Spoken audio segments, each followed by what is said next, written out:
Bonjour à tous, je suis avec Sarah Silly qui est interne en gastro-entérologie et pathologie au CHU de Bordeaux et qui nous a présenté ce matin une communication qui s'intitule « Les méthodes non invasives prédisent la survie globale et les complications spécifiques à long terme chez les patients atteints de stéatopathie métabolique ». Alors Sarah, est-ce que tu peux nous faire un petit résumé de ce que tu as présenté ce matin? Oui, donc bonjour à tous et merci à la FEF de nous avoir permis de présenter nos résultats.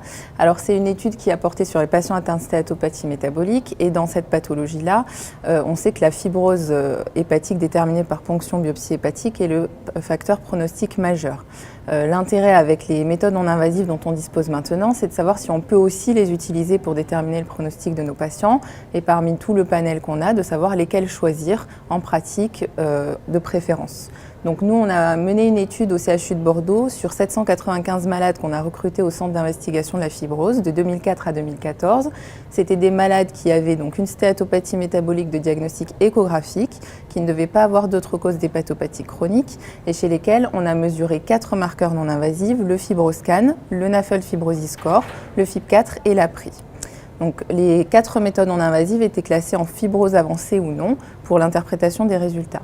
Et ce qui ressort essentiellement de cette étude, c'est qu'en termes de survie globale et de complications hépatiques, les 4 marqueurs non invasifs ont de très très bonnes performances aux alentours de 0,8 à 0,9 sur 1 pour prédire la survenue d'un décès ou d'une complication hépatique, que ces performances sont maximales quand on utilise uniquement les méthodes non invasives sans prendre en compte d'autres variables cliniques en plus, et qu'elles sont statistiquement supérieures à celles de modèles cliniques développés sur la base de variables communément utilisées pour le pronostic des patients. Parmi les 4, c'est le NAFLD Fibrosis Score qui avait la performance maximale pour les complications hépatiques et pour la survie globale. Pour les complications cardiovasculaires, on a eu aussi des résultats très intéressants puisque on retrouve de bonnes performances pour les 4 méthodes non invasives avec une performance encore maximale pour le NAFLD Fibrosis Score. Et ce qui apparaît, c'est que les patients qui sont en fibrose avancée ont un risque de survenue précoce dans les 3 ans des événements cardiovasculaires comparé aux patients non en fibrose avancée. Donc en pratique clinique, on a de bonnes performances pour l'ensemble des méthodes non invasives, mais on a quand même une préférence pour le NAFLD Fibrosis Score puisqu'il est à la fois performant pour la survie globale, les complications hépatiques et cardiovasculaires. On l'a comparé au score de Framingham qui est utilisé communément par les cardiologues pour déterminer le risque cardiovasculaire des patients. Et il a des performances équivalentes alors qu'il est plus simple d'utilisation et plus simple d'interprétation et qui permet quand même de balayer l'ensemble des complications possibles des patients. Alors on peut peut-être rappeler comment le calculer, ce NFS. Oui.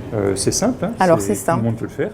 Donc il y a des applications sur Internet, des calculateurs, il suffit de rentrer les paramètres demandés, essentiellement l'âge, l'albumine, les transaminases, on a le BMI, on remplit tout ça, on fait calculer par le logiciel et on a le NAFLD Fibrosis Score qui se classe en 3 catégories.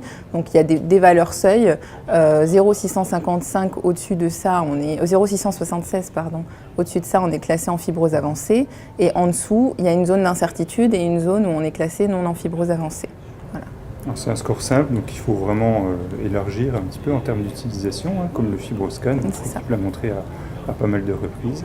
Il y a un intérêt éventuellement à le refaire au bout de quelques temps, parce que finalement on regarde ces différents paramètres à un instant T, on regarde la survenue des événements au bout de plusieurs années. Le refaire, vous avez déjà un petit peu des éléments sur ça? Alors on n'a pas d'éléments de suivi du NAFLD Fibrosis Score. Je pense que pour les patients qui sont d'emblée classés en fibrose avancée, on sait qu'ils sont à risque et donc on adapte la prise en charge et les traitements.